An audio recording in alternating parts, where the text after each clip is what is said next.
नमस्कार दोस्तों, civil engineering support के एक बहुत ही महत्वपूर्ण वीडियो में आपका स्वागत है। दोस्तों, अगर आप घर बनवा रहे, जाहिर सी बात है सभी की इच्छा होती है कि उनका जो घर रहे वो मजबूत रहे और लंबे समय तक टिका रहे।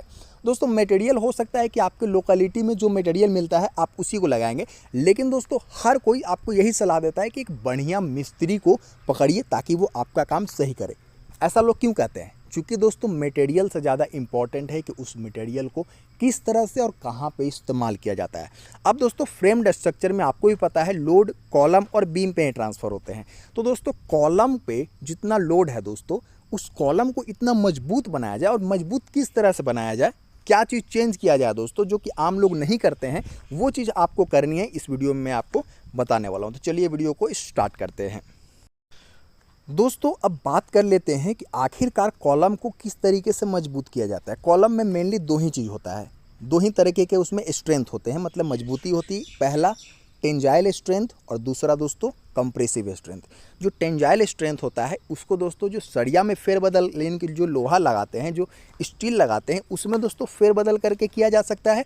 और कंप्रेसिव स्ट्रेंथ को बदलने के लिए दोस्तों कंक्रीट में छेड़छाड़ करना होगा। कंक्रीट का कौन सा ग्रेड, तो जनरली M20 मतलब 1:3 का रेशियो में दोस्तों हम ढलवाते हैं। लेकिन ये सरिया बांधने का तरीका आप देख लीजिए।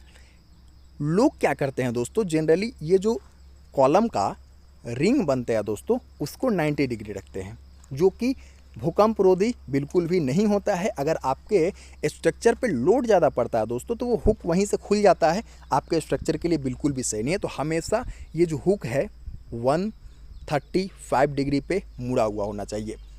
अब दोस्तों बात कर लेते हैं हुक लेंथ क्या होता है। मतलब कि ये जो मुड़ा हुआ है दोस्तों, ओवरलैपिंग है, मतलब बाहर की तरफ निकला हुआ है, वो आखिर कितना इंच तक दोस्तों मुड़ा हुआ होना चाहिए।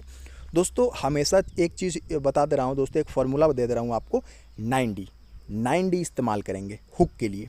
मतलब कि अगर 8 mm का सरिया आप लगा रहे हैं, जनरली 8 mm का ही सरिया इस्तेमाल होता है। अगर आप 12 या फिर 16 mm का जो है वो सरिया का इस्तेमाल कर रहे हैं, तो उसमें रिंग जो होता है 8 mm का ही लोग बांधते हैं। तो क्या करना चाहिए, 8 को 9 से गुना कीजिए, 72 आएगा दोस्तों। 72 mm बहुत से लोग नहीं समझ पाते हैं, मैं आपको बता रहा हूँ लगभग 3 इंच के करीब में ये जो लेंथ है ना, ये 3 इंच का दोस्तों रहेगा।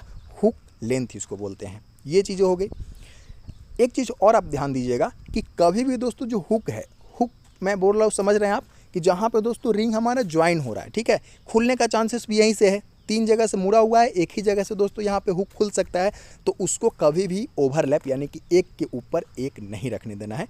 आप देख सकते हैं दोस्तों, एक यहाँ पे है, तो एक दूसरा जगह में है दोस्तों, फिर तीसरा कॉर्नर में है, चौथा कॉर्नर पे है। इस तरह से दोस्तों आप हुक लगाएंगे, तो किसी भी एक साइड दोस्तों अगर आपका कॉलम झुकता है तो वो हुक खुलने का जो चांस है वो नहीं रहेगा, क्योंकि दूसरे तरफ भी हुक है, वो दोस्तों उसको रजिस्ट दोस्तों। एक और इम्पॉर्टेंट चीज़ आप गांठ बांध लीजिए कि जब भी आप रिंग लगाते हैं दोस्तों, चाहे वो कॉलम का रिंग हो चाहे वो बीम का रिंग हो, आपको दोस्तों एक रिंग से दूसरे रिंग की जो दूरी है वो अमूमन दोस्तों नॉर्मली 6 इंच से 8 इंच के बीच में रखा जाता है।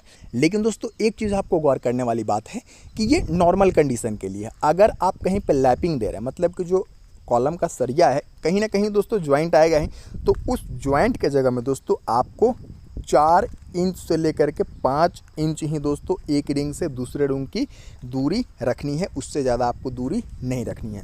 एक चीज़ का और ख्याल रखेंगे दोस्तों, जो हमारा बीम है और कॉलम है, ठीक है, उसके हिसाब से दोस्तों रिंग का जो डिस्टेंस है आपस में वो घटता और बढ़ता रहता है। जहाँ पे दोस्तों कोई भी स्ट्रक्चर, चाहे वो कॉलम हो चाहे वो बीम हो, जहाँ से टूटने की संभावना सबसे ज़्यादा होता है दोस्तों, जहाँ पे कमजोरी लगता है हमको, वहाँ पे एक्स्ट्रा रेनफोर्समेंट के तौर पे दोस्तों रिंग का भी डिस्टेंस को घटाया जाता है। इस चीज़ को भी आप ध्यान रखेंगे।